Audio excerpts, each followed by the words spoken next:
उसका चिन्ह पिता पुत्र पवित्र आत्मा के नाम पर आमीन। सर्वशक्तिमान महान परमेश्वर पिता, मैं आपको धन्यवाद देता हूँ, राजाओं के राजा प्रभु के प्रभु प्रभु यीशु मसीह। पिछली रात के लिए, आज के दिन के लिए, शाम रात के लिए पिता हम धन्यवाद देते हैं।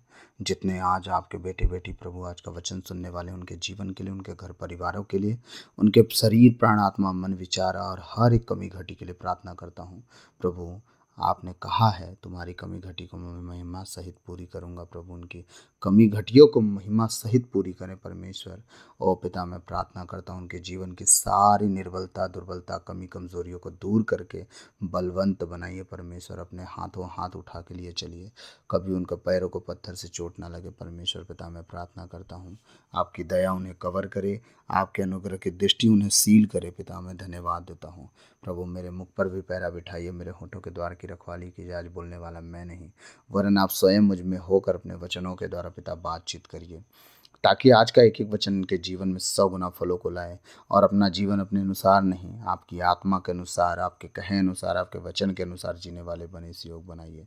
सारा दर आपको देते हुए प्रार्थना यीशु के नाम में मांगता हूँ, सुनिए और दया से ग्रहण कीजिए। आमीन आमीन आमीन। सबको जय यीशु।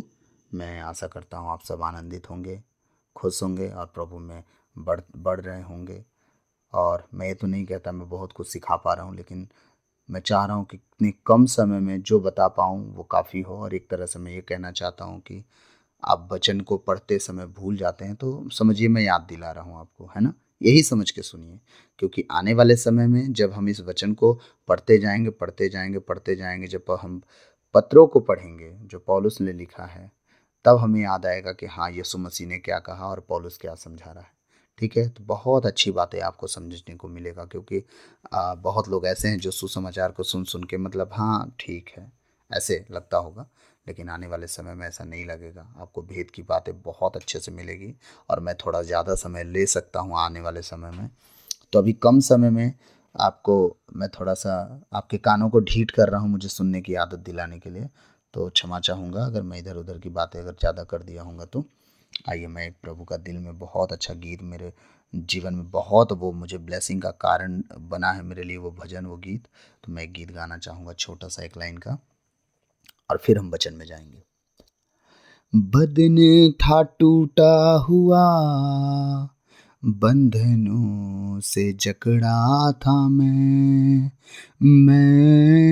बदन था टूटा हुआ, बंधनों से जकड़ा था मैं, तेरे प्यार की ये वफा थी, मेरा जीवन संभल गया। हमारे प्रभु हमसे ऐसा प्रेम किया, हम टूटे से थे, बंधनों से जकड़े थे, लेकिन हमारा प्रभु का प्रेम जो था ना, हमें जीना सिखा दिया, हमें संभाल लिया, हमें बचा लिया। आमीन। हम सब टूटे बिखरे थे, लेकिन प्रभु के प्यार की वफा है जो हमें बचाया। गुनाहों में डूबा था मैं, मेरा रहबर तू बन गया। हाँ, गुनाहों में डूबा था मैं, मेरा रहबर तू बन गया, तेरे प्यार की ये वफा थी, मेरा जीवन संभल गया। हाँ, चाहा है तूने मुझे, मेरे सारे गम ले लिए,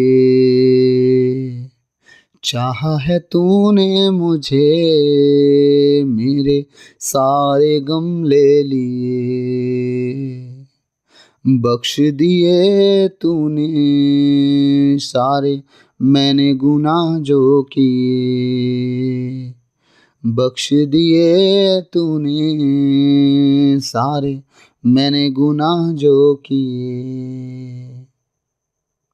सच में हमारा प्रभु हमारे सारे गुनाहों को क्षमा कर दिया, बख्श दिया, और उसने हमें ऐसा प्रेम किया कि हमारे सारे पापों को माफ कर दिया। ओ प्रभु, इस भजन के द्वारा आप सबको बहुत आयत से आशीष दे। आमीन। आइए हम प्रभु के वचन में जाएंगे। मत्ती अध्याय 16 पद संख्या 24 से लेके हम आगे लास्ट 27 अध्याय के लास्ट, सॉरी 17 वचन के लास्ट तक देखेंगे, मतलब 28, 4 वचन देखेंगे 24 से 28। आज के वचन का शीर्षक है आत्मत्याग की आवश्यकता। ठीक है, वचन कहता है, इसके बाद ईसा ने अपने शिष्यों से कहा, जो मेरा अनुसरण करना चाहता है वह आत्मत्याग करे और अपना क्रूस उठाकर मेरे पीछे हो ले। ठीक है, क्योंकि जो अपना जीवन सुरक्षित रखना चाहता है वह उसे खो देगा, और जो मेरे कारण अपना जीवन खो देता है वह उसे सुरक्षित रखेगा। मनुष्य को इससे क्या लाभ यदि वह सारा संसार प्राप्त कर ले लेकिन अपना जीवन ही गंवा दे। अपने जीवन के बदले मनुष्य दे ही क्या सकता है। क्योंकि मानव पुत्र अपने स्वर्गदूतों के साथ अपने पिता की महिमा सहित आएगा, और वह प्रत्येक मनुष्य को उसके कर्म का फल देगा। आमीन। मैं तुमसे यह कहता हूँ, यहाँ कुछ ऐसे लोग विद्यमान हैं जो तब तक नहीं मरेंगे जब तक वे मानव पुत्र को राजकीय प्रताप के साथ आता हुआ न देख लें। आमीन। आइए हम वचन का थोड़ा सा मतलब समझते हैं।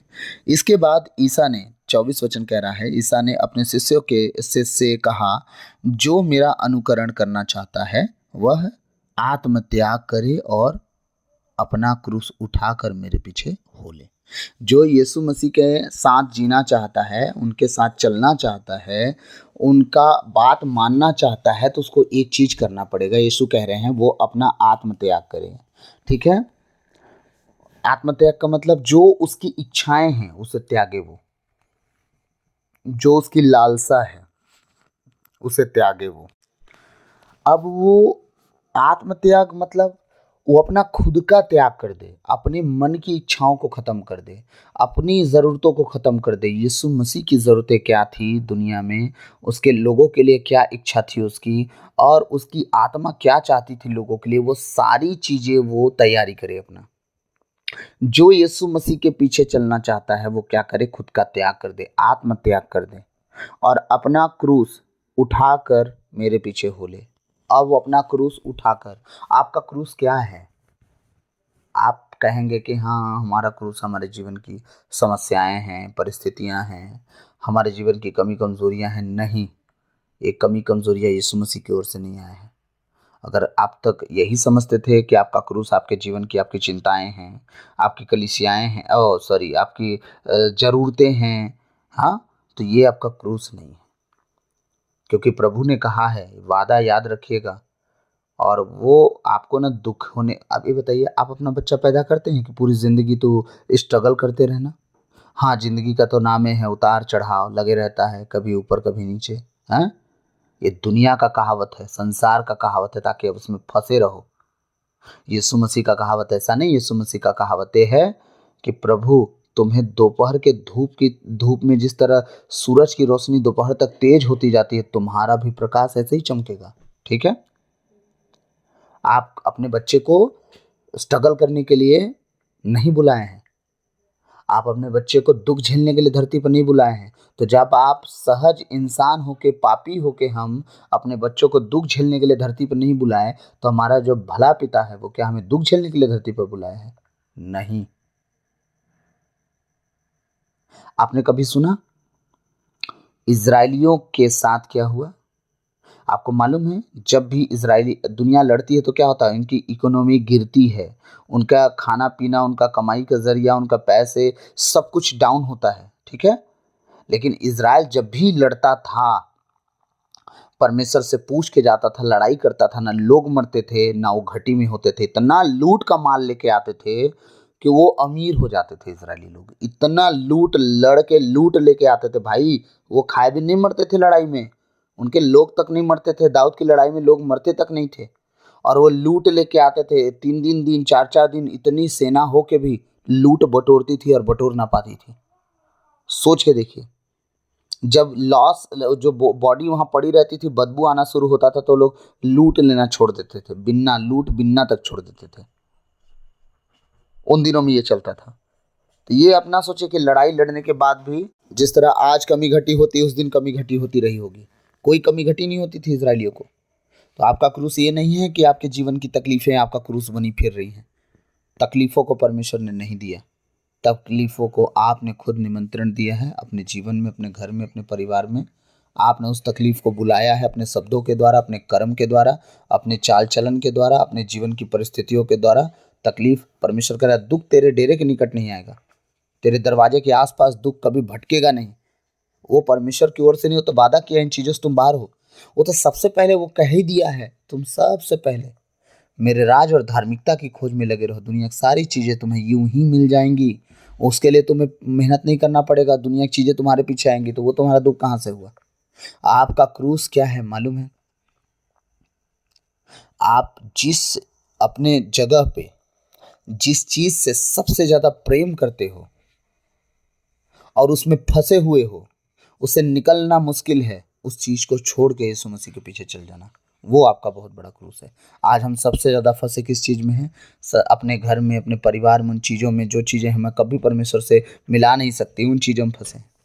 हाँ, हमारा क्रूस वो सारी चीजें बन के बैठ गई हैं जो प्रभु के पीछे हमें चलने से रोकती हैं। हमारा क्रूस वो है जो हमें खुदा के पास जाने से रोक दे। अगर आप चाहो कि 2 दिन 4 दिन आप प्रार्थना में अकेले रहना चाहते हो, अगर नहीं जा पा रहे हो, वो ना जा पाने का कारण आपका क्रूस है। उस क्रूस से आपको निकलना है। हाँ, आपके जीवन की चिंताएं आपने लाई है, परमेश्वर ने उसे नहीं भेजा है। उसने नहीं कहा तुम चिंता करके अपने समय को बढ़ा और घटा सकते हो, अपने बाल को काला सफेद कर सकते हो। उसने खुद कहा है तुम नहीं कर सकते, चिंता करके तुम कुछ नहीं कर सकते। तुम्हारा काम है कर्म करना, चिंता करना मेरा काम है। तुम्हें कब कहाँ क्या चाहिए मैं दे दूंगा। हाँ, हमारा क्रूस हमारे जीवन की परिस्थितियां नहीं है, हमारा क्रूस वो है जहां हम अटके हुए हैं, जिस मोह में हम फंसे हुए हैं और प्रभु यीशु के पीछे नहीं चल पा रहे हैं, और उस चीज को नहीं छोड़ पा रहे हैं जो यीशु मसीह के पीछे चलना है। ये बताइए, इब्राहिम का क्रूस क्या बना? उसके लिए बेटा नहीं था, परमेश्वर के पीछे चल रहा था, बेटा हो गया, परमेश्वर को भूल गया। परमेश्वर क्या कहता है? अपना क्रूस उठा। तेरा क्रूस क्या है? तेरी मजबूरी क्या है? तेरा वो भार क्या है? तेरा वजन क्या है? तेरा बेटा बन के बैठा है। कौन? इसहाक। अब उसे क्या कर? मोरिया पर्वत पे लेके जा और बलि चढ़ा दे। उसके लिए वो क्रूस था। ढो रहा है, बस ढो रहा है। वो भूल गया एक दिन मेरा परमेश्वर से नाता टूट जाएगा, इसके चक्कर में ढोए जा रहा है। बस परमेश्वर से नाता तक टूटने वाला था। 3 जन क्रूस पर चढ़े थे, सब क्रूस पर चढ़ के परमेश्वर के राज नहीं पहुंच गए। ठीक है, यीशु मसीह और जब पश्चाताप किया वो डाकू, वही क्रूस पर चढ़े थे। सब लोग क्रूस पर नहीं चढ़े थे। यीशु मसीह अपना परिवार तक छोड़ दिए। वो जानते थे कि कहीं कहीं ना कहीं ये ना मुझे ले डूबेंगे, क्योंकि देखिए उनके घर में झगड़े चल रहे थे। मैं आप लोग को पिछले दिनों में बता भी चुका हूं। उन्हीं के भाई उकसाते थे उनको, तू बड़ा धर्मी बनना चाहता है तो जा यरूशलेम, फसह का पर्व नजदीक आ गया है, जा लोगों को बता। जो धर्मी बनना चाहता है, जो बड़ा बनना चाहता है, तो लोगों को बताएगा ना। चिन्ह चमत्कार जा दिखा। ताना मारते थे उसके भाई लोग उसी के घर में, अपने जब घर गया था तो। और जब वचन सुना रहा था तो उसकी मम्मी, उसके भाई बहन आ गए थे। लोग कहते हैं तुम्हारे माता पिता, तुम्हारे भाई बहन है, तुम्हारी माँ ही है। कौन है मेरा भाई, कौन है मेरी बहन? कोई नहीं है। यहाँ जो वचन सुन रहा है पिता परमेश्वर का, जो उसके अनुसार चल रहा है, वही मेरे भाई बहन है। दूसरा बेटा होता तो क्या होता? मेरी मम्मी मेरी सेवकाई में आई है। हाँ, वैसे तो आती नहीं। चलो चलो चलो, बुला के लाओ यार मेरी मम्मी को, मेरे भाई लोग को, मेरी बहन लोग को, चलो बिठाओ, वचन सुनाऊंगा उन लोग को भी। हाँ, यीशु मसीह का दुनिया से कोई लेना देना था ही नहीं, इसीलिए वो उनका उनका कोई क्रूस बना ही नहीं था। उनका क्रूस सच में हम सब बने थे, और वो क्या किया? उस क्रूस को उठा लिया ताकि हम सबको उठा सके। पूरी पृथ्वी उसके लिए क्रूस बनी थी। वो मोह कर लिया था क्रूस से, इतना प्रेम कर लिया था पृथ्वी से कि अपने आप को स्वर्ग में रखने लायक नहीं समझा। बोलता है नहीं पिताजी, मैं जाऊंगा धरती पर अपने लिए, अपने लोगों के लिए, भले में अपनी जान देना पड़ेगा दे दूंगा, लेकिन मैं जाऊंगा। पिता परमेश्वर के दाहिने से उठ के धरती पर आया, और ये मोह बना था, और ये दुख का कारण बना। ये मोह, किसी ने यीशु मसीह की बात सुनी उन दिनों में? मुर्दे जिलाए गए, लंगड़े चलाए गए, अंधे दिखाए गए, कोढ़ी शुद्ध किए, लंगड़े चले, बहरे सुने, गूंगे बोले। कभी किसी ने विश्वास कर पाया? 12 चेलों के अलावा। 12 चेलों में एक चेला फांसी लगा के मर गया, एक चेला इनकार कर गया। ये 3-3 बार इनकार कर रहा है। मैं नहीं जानता ये आदमी कौन है। सोच लीजिए, वही क्रूस था जिस पर वो अटके हुए थे धरती पर, कि मेरा पूरा पृथ्वी मानव जाति अपना जान दूंगा तो ये समझेगा मेरी बात। हाँ, पूरे लोग मेरी बात समझेंगे। किसी ने समझा यीशु मसीह को? किसी ने नहीं समझा। जो लोग खाना खाए नमक हरामी कर गए। क्या कहते हैं ये, कहते हैं ना एक भाषा में, नमक हराम आदमी, मतलब जिसने खाया और कह दिया तुमने मुझे क्या खिलाया। एक बेटा अपने बाप से कहता है तुमने मेरे लिए क्या किया, वो नमक हराम बोलते हैं। नमक खाने वाला वो गलत कर गया। अब सारे लोग उस समय यीशु मसीह के साथ यही किए। कहते हैं रोटी देना बंद कर दिया, बोलते हैं इसे क्रूस चढ़ा दो। जब तक रोटी देता रहा उसके पीछे पीछे भागते थे, 3-3 दिन 3-3 रात उसके साथ बने रहे, खाना पीना का कोई ठिकाना नहीं। हाँ, पीछे चलते रहे। कहते हैं इसे क्रूस दे दो, हाँ क्रूस दे दो इसे। उसकी क्या गलती थी? लोगों को चलाता था, भूखों को खिलाता था, अंधों को दिखाता था, लंगड़ों को चलाता था, बहरों को सुनाता था, गूंगों को बुलाता था, मुर्दों को जिलाता था। उसकी यही गलती थी। उसका क्रूस बना था पृथ्वी और वही सहना पड़ा। इसीलिए यीशु मसीह ने कहा सुनो, अब किसी बात पर ध्यान मत दो। अगर सच में तुम अब मेरे पीछे होना चाहते हो, मेरे साथ चलना चाहते हो, स्वर्ग राज पाना चाहते हो, तो खुद का इनकार कर दो, अपना आत्म त्याग कर दो, अपनी ज़रूरतों को साइड में रख दो। भूल जाओ कि तुम कौन हो, अपना आत्म त्याग करो, अपना ही त्याग कर दो, अपने आप का इनकार कर दो कि तुम कौन हो और मेरे पीछे हो लो। अपना क्रूस उठाओ। वो क्रूस क्या है? जिन चीज़ों में तुम फंसे हो, अटके हो, उन्हें त्यागो और मेरे पीछे हो लो। अब मैं ये नहीं कह रहा हूँ घर परिवार छोड़ के साधु बन जाओ आप, है ना, दुनियादारी से मतलब ना रहे आपको, ऐसा नहीं कह रहा हूँ मैं। मतलब ये है कि जिन जिन कोई किसी का तो नौकरी ही क्रूस बन के बैठा है, उस नौकरी का भार इतना सर पे लेके बैठ गए हैं कि 8 घंटा ड्यूटी करके आएंगे तो बोलेंगे कि बस अब कुछ नहीं बोलना मेरे से। किस पर एहसान कर दिए? यीशु मसीह पर 8 घंटा ड्यूटी करके। किस पर एहसान कर दिए? परिवार पर। आपका जो काम था आपने किया। अब आप जब 8 घंटा की जीविका खुदा ने दिया आपको उस परिवार को चलाने के लिए, आपको जीने खाने के लिए, उसके बाद आपका कर्तव्य बनता है कि आप अपने प्रभु को धन्यवाद देने बैठे कि प्रभु तूने पूरे जीविका को चलाया, दिन भर तूने संभाला, जिंदा लौटा, घर मर नहीं गया मैं। तू महान है, तू दयालु है, तू अनुग्रहकारी है, तू मुझे आगे भी चलाएगा। मुझे बल दे, मुझे शक्ति दे, ताकि मैं तेरे साथ। आप घंटों बैठ के मोबाइल में चैटिंग कर सकते हो, घंटों बैठ के रील्स चला सकते हो, वो यूट्यूब देख सकते हो, टीवी देख सकते हो, दूसरे से बैठ के गप्पे मार सकते हो, है ना, संडे की छुट्टियां में घूमने जा सकते हो, लेकिन खुदा के साथ बैठने में आपको इरिटेट लगता है, हाँ, आपको तकलीफ होती है। आप सोच के देखो कौन सी आत्मा में आप जी रहे हो, संसार की आत्मा में हो कि खुदा की आत्मा में? अगर खुदा की आत्मा में होते तो 8 घंटा की ड्यूटी में भी खुदा को कम से कम 8,000 बार याद कर लेते। मेरे पास 1 घंटा अभी ड्यूटी में और बचा है, खुदा को धन्यवाद दूंगा। 7 घंटा तूने जीवित रखा, खुदा धन्यवाद। न जाने कितने लोग धरती पर होंगे जो ड्यूटी पीरियड में मर गए होंगे, किसी को हार्ट अटैक आया होगा, किसी को दौरे पड़े होंगे, किसी को क्या हुआ होगा, पर तूने मुझे संभाला, धन्यवाद, धन्यवाद खुदावन, धन्यवाद। हाँ, लेकिन आपके पास वो नहीं हो पाएगा। आपको बकर बकर करने से फुर्सत नहीं है। सच्चाई है, अब माने ना माने, बुरा लगे तो मुझे माफ़ करें। मैं अपना भाई, अपनी बहन, अपना माता पिता समझ के बोल रहा हूँ, नहीं मैं गैर जातियों को बोलने नहीं जा रहा हूँ, ठीक है? क्योंकि आप जानते वो नहीं सुनेंगे और वो परमेश्वर के नहीं है। आप हो, आपको सुनना पड़ेगा, आपको मानना पड़ेगा, आपको इसके अनुसार चलना पड़ेगा, क्योंकि आपको अपनी आत्मिक उन्नति भी देखनी है, शारीरिक उन्नति भी देखनी है, सांसारिक उन्नति भी देखनी है, आर्थिक उन्नति भी देखनी है, पारिवारिक उन्नति भी देखनी है। तो प्रभु के अनुसार चलना भी पड़ेगा। हालेलुया। तो क्या करा प्रभु का वचन? इसके बाद ईसा ने अपने शिष्यों से कहा, जो मेरा अनुकरण करना चाहता है, जो मेरा अनुसरण करना चाहता है वह क्या करे? अपना आत्म त्याग करे और अपना क्रूस उठाकर मेरे पीछे हो ले। अपना जीवन का सारा कष्ट, अपना तकलीफ साइड में रखो और यीशु मसीह के पीछे चलो। भाई, घर में खाने को नहीं है, यीशु मसीह के पीछे चलो। सबसे ज़्यादा ज़रूरत तो पहनना और खाना, घर, रोटी, कपड़ा, मकान ही है ना। प्रभु के पीछे चलो, वो सब कुछ व्यवस्था कर देगा, आपकी मदद करवाएगा। जिन लोगों के बीच में रह के आप प्रभु के पीछे ईमानदारी से चलोगे ना, वही लोग आपको ऊंचा कर देंगे, आपकी ज़रूरतों को पूरा कर देंगे। आमीन। क्योंकि जो अपना जीवन सुरक्षित रखना चाहता है वह उसे खो देगा, और जो मेरे कारण अपना जीवन खो देता है वह उसे सुरक्षित रखेगा। लोग कमाने, जमा करने, इकट्ठा करने के चक्कर में खूब जोड़ते हैं, एक दिन तो अपना जीवन खोएंगे तो क्या परमेश्वर के राज में पहुंच पाएंगे? नहीं। परमेश्वर यही कहना चाह रहे हैं कि जो उसे सुरक्षित रखेगा उसे खोएगा। आप सुरक्षित कैसे रख रहे हो? अरे हमको सेवा सत्कार से क्या मतलब है यार, कमाओ खाओ मस्त रहो, एक दिन तो मरना है, ठीक है, तो वो सुरक्षित रखने के चक्कर में सब किए। लेकिन यीशु मसीह कह रहे हैं जो अपना जीवन मेरे काम में लगाता है, मेरे पीछे चलने में लगा देता है, मेरी इच्छाओं को मानने में, वचनों पर पूरा करने में, उसके अनुसार चलने में लगा देता है, वो अपना जीवन सुरक्षित रख रहा है। धरती पर उसे 120 साल खाने को मिले ना मिले, अनंत जीवन भोजन दूंगा, उसे कभी घटेगा नहीं। अनंत जीवन, जीवन के वृक्ष से वो खाने पाएगा। अनंत जीवन मतलब वहाँ 120 साल नहीं, 1,20,000 साल नहीं, 20 करोड़, 20 लाख करोड़ साल तक नहीं, अनंत जीवन जहाँ कभी घटी ही ना होगी।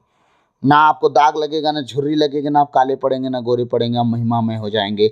120 साल की आयु मिली है, आप कै साल जियोगे आपको भी नहीं पता। क्या पता आज का रात आखिरी रात हो, दुनिया में न जाने कितने चल देंगे। लेकिन आज तक अगर आपका जीवन सच में प्रभु के पीछे चलने में लग गया, अनंत जीवन आपसे हाथ से नहीं जाएगा, क्योंकि प्रभु यही कहना चाह रहे हैं।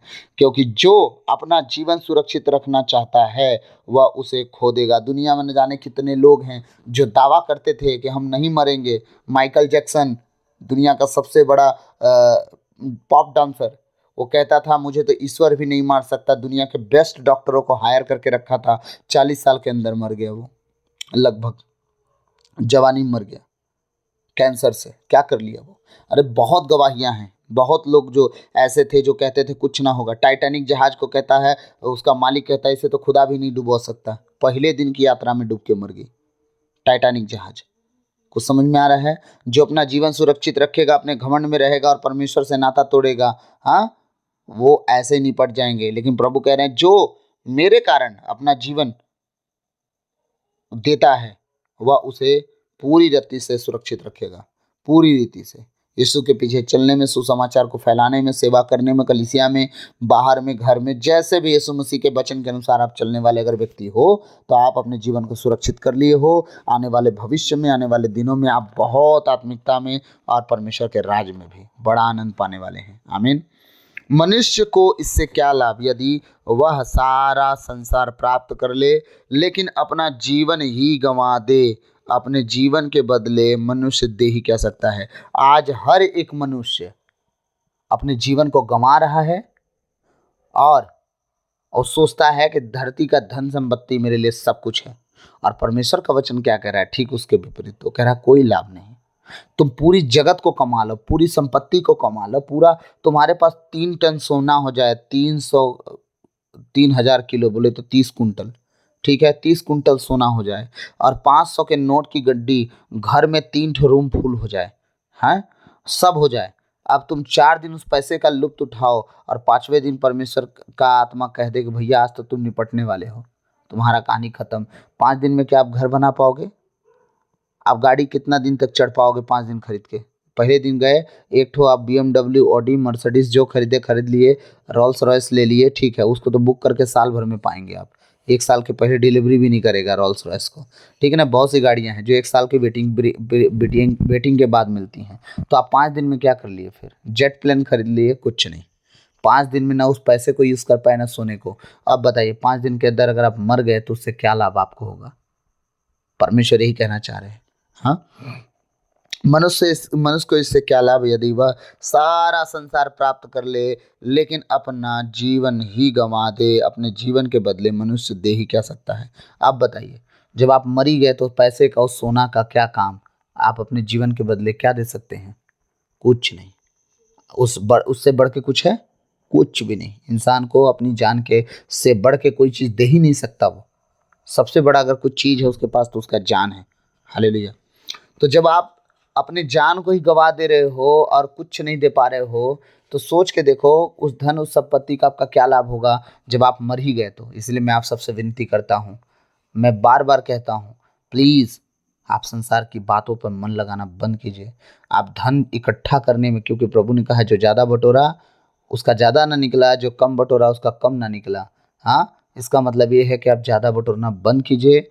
आप जितना आपसे संभल जा रहा है उतना करिए, बाकी यीशु मसीह के पीछे चलिए, सब कुछ उसके ऊपर छोड़ दीजिए।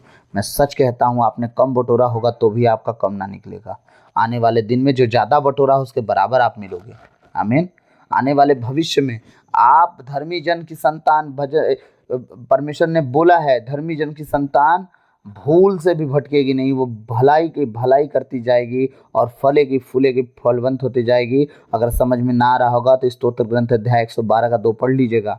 उसने कहा धर्मी जन की संतान फलेगी फूलेगी, पृथ्वी पर पराक्रमी होते जाएगी। और ऐसा होगा, लेकिन आपको धर्मी जन बनना पड़ेगा। हाय हाय करने वाला व्यक्ति नहीं बनना है, आपको धर्मी जन बनना है। आज थोड़ा सा वचन ज़्यादा हो रहा है, इसलिए मैं माफ़ी चाहूँगा। इस वचन को आप ध्यान से सुनिएगा, क्योंकि मानव पुत्र अपने स्वर्गदूतों के अपने स्वर्गदूतों के साथ अपने पिता की महिमा सहित आएगा और वह प्रत्येक मनुष्य को उसके कर्मों का फल देगा। यीशु मसीह क्या करेंगे? जो पूरी जिंदगी धन कमाने पे लगे उनको भी, और जो पूरी जिंदगी यीशु मसीह के पीछे चलने में लग गए उनको भी। प्रभु कह रहे हैं मानव पुत्र आएगा, ठीक है, क्योंकि मानव पुत्र अपने स्वर्गदूतों के साथ अपने पिता की महिमा सहित आएगा, अपने स्वर्गदूतों के साथ बादलों पर दूसरे आगमन में, और वह प्रत्येक मनुष्य को उसके कर्म का फल देगा। जो जैसा किया है उसका प्रत्येक का फल, कहते हैं ना, जैसा तुम करोगे वैसा तुम पाओगे। तो जैसा तुम करोगे वैसा तुम्हें प्रतिफल मिलेगा। प्रभु के पीछे चले हो तो प्रभु के पीछे चलने का आशीष, और संसार के पीछे चले हो संसार के पीछे चलने का आशीष, शैतान के पीछे चले हो शैतान के पीछे चलने का आशीष। तो सारे आशीष आपको मिलेंगे।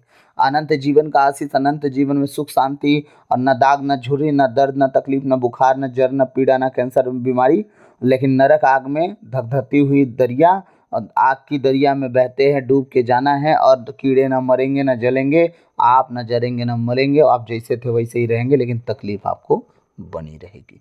तो चुनाव आपका है कि आपको तकलीफ सह के जिंदगी जीना है अनंत जीवन का, या आनंद के साथ खुदा के सामने उसकी उपस्थिति में अनंत जीवन का आनंद के साथ जीवन जीना है। अनंत जीवन दोनों जगह है, नरक में भी स्वर्ग में भी। नरक में भी आप कभी नहीं मरोगे, स्वर्ग में भी आप कहीं नहीं मरोगे। नरक में मतलब पूरी आनंद के साथ तकलीफ मिलेगी, और वहाँ तकलीफ कोई मिटा नहीं सकता, क्योंकि नरक की सबसे भयानक बात यह है कि पिता का कोई दया वहाँ नहीं है, कोई दया नहीं है वहाँ। आप कितना एड़ी चोटी लगा लो, वहाँ दया नहीं मिलेगी। और स्वर्ग का आनंद ये है कि वहाँ आनंद ही आनंद है, ना वहाँ दिन ढलेगा ना रात होगी, क्योंकि वहाँ परमेश्वर के मुख से चमकने वाली रोशनी से ही पूरा स्वर्ग जगमगाता रहेगा। आमीन। लास्ट वचन में पढ़ूंगा और खत्म करूंगा। मैं तुमसे यह कहता हूँ, यहाँ कुछ ऐसे लोग विद्यमान हैं जो तब तक नहीं मरेंगे जब तक वे मानव पुत्र को राजकीय प्रताप के साथ आता हुआ न देख लें। अपने चेलों में से कुछ लोग वहाँ जो इकट्ठे थे उनसे बात कर रहा था। परमेश्वर कहता है, बाद में बात भी हुआ है कि कौन नहीं मरेगा भाई, ऐसी बात हो रही है। तो कह रहे हैं कि जब तक मानव पुत्र बादलों पर फिर ना आ जाए दोबारा, वो नहीं मरेंगे। तो आप पता लगाओ किसके विषय में बात कर रहा है और मुझे कमेंट करके भेजो। तो प्रभु आज के इन वचनों के द्वारा हम सबको बहुत आज से आशीष दे। मैं आशा करता हूँ आज मैं थोड़ा कुछ ज़्यादा बोल दिया हूँ, और इस ज़्यादा बोलने से कुछ आप समझ पाए होंगे तो मुझे बहुत खुशी होगी। और माफ़ी चाहूँगा कि मैं आज 2 गुना टाइम ले लिया, 15 से 27 मिनट चला गया। और मैं इसलिए बोल रहा हूँ कि माफ़ी चाहता हूँ कि कल के दिन आप वचन से बोर ना हो, क्योंकि वचन मनुष्य को देख के आपको नहीं चलना है, परमेश्वर के वचन पे ध्यान देना है। प्रभु आप लोग को बहुत आयत से ऊंचा उठाएंगे आने वाले समय में। आमीन। God bless you. प्रभु आप सबको बहुत आयत से आशीष दे। जय यीशु की।